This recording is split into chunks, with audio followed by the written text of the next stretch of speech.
The dream of Saint John Bosco. He led me away from that terrible place, and we went through a corridor deeper down to another underground cavern. Over its entrance I read, Debit Dominus omnipotens ignam et vermis in carnes eorum, archeranta et sentient asqui in sempiternum. The Lord Almighty will give fire and worms into their flesh, so that they may burn and may feel forever. Judith 16:21. Here I could see the terrible remorse of those who had been formed in our schools. The memory of each unforgiven sin and its just punishment. The thousands of means, many of them extraordinary, they had to convert to the Lord, persevere in the good, and earn paradise. The memory of so many graces given by the Blessed Virgin that were ignored, and the promises made to her that were not kept. The fact that they could have been saved by a small effort, and instead, now they are condemned forever. So many good intentions that were not kept.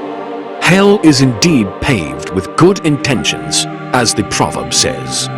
In that place I again saw those oratory boys, who I had seen before in the fiery furnace. Some are listening to me right now. Others are former pupils or even strangers to me. I drew nearer to them and noticed that they were covered with worms and disgusting insects that gnawed and consumed their hearts, eyes, hands, legs, and entire bodies, leaving them in such a miserable state that it defies description. Those unfortunate boys remained motionless and were a prey to every kind of torment without any possibility of avoiding them. Hoping that they could see me and I might be able to speak with them or to hear a word from them, I drew even nearer, but no one spoke or even looked at me. I asked my guide why, and he explained that the damned are totally deprived of freedom. Each must endure the full weight of God's punishment, with no change whatsoever in his state. He added, and now it is necessary for you to enter this fiery region you just have seen. No, I objected in terror. Before going to hell, one has to be judged, and I have not been judged yet. So I do not want to go to hell. Answer me, he said. What would you rather do? Visit hell and save your boys, or stay outside and abandon them to their torments? For a moment I was struck speechless. Then, I answered, I love my boys and wish to save them all. But isn't there some other way without going to that place? Well, he went on, you still have time just as they do, provided you do all you can. My heart felt a great relief as I heard those words, and instantly I said to myself, I don't mind how much work it takes if I can rescue these beloved sons of mine from such torments. Come inside then, my guide went on, and observe a proof of the goodness and mercy of God, who uses 1,000 means to induce your boys to penance and save them from everlasting death. Taking my hand, he led me into the cavern. As I stepped in, I found myself suddenly transported into a magnificent crystal hall. In the hall, at regular distances were large veils that covered other rooms that accessed the cavern. The guide pointed to one of those veils over which was written, the sixth commandment, and he exclaimed, transgressions against this commandment caused the eternal ruin of many boys. Did they not go to confession?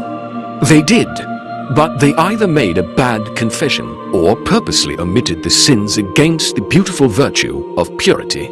For example, one said that he had committed such sins 2 or 3 times when it was 4 or 5. Other boys who had fallen into that sin in their childhood were ashamed and never confessed it, or made a bad confession, or did not tell everything. Others did not have the sorrow for their sin or lacked the purpose to avoid it in the future. There were even some who, rather than examine their consciences, spent their time trying to figure out ways to deceive their confessor. Anyone dying in this frame of mind shall be among the damned for all eternity. Only those who die truly repentant with the hope of eternal life shall be eternally happy. Now do you want to see why the mercy of God brought you here? He lifted the curtain, and I saw at the end of the room a group of oratory boys, all known to me, who were there because of this sin. Among them were some whose conduct seems to be good. At least now you will surely let me take down their names so that I may warn them individually, I begged. There is no need for that, he answered. Then what do you suggest I tell them? Always preach against immodesty. A generic warning will suffice. Bear in mind that even if you admonished them individually, they would make you 1,000 promises, but not always sincerely. For firm resolution not to sin again, one needs God's grace, which will never be denied to your boys if they ask. God is so good that he manifests his power especially by being merciful and forgiving. On your part, pray and make sacrifices. As for the boys, let them listen to your admonitions and teachings, and let them consult their consciences, which will tell them what to do. He spent the next half hour discussing the requisites of a good confession.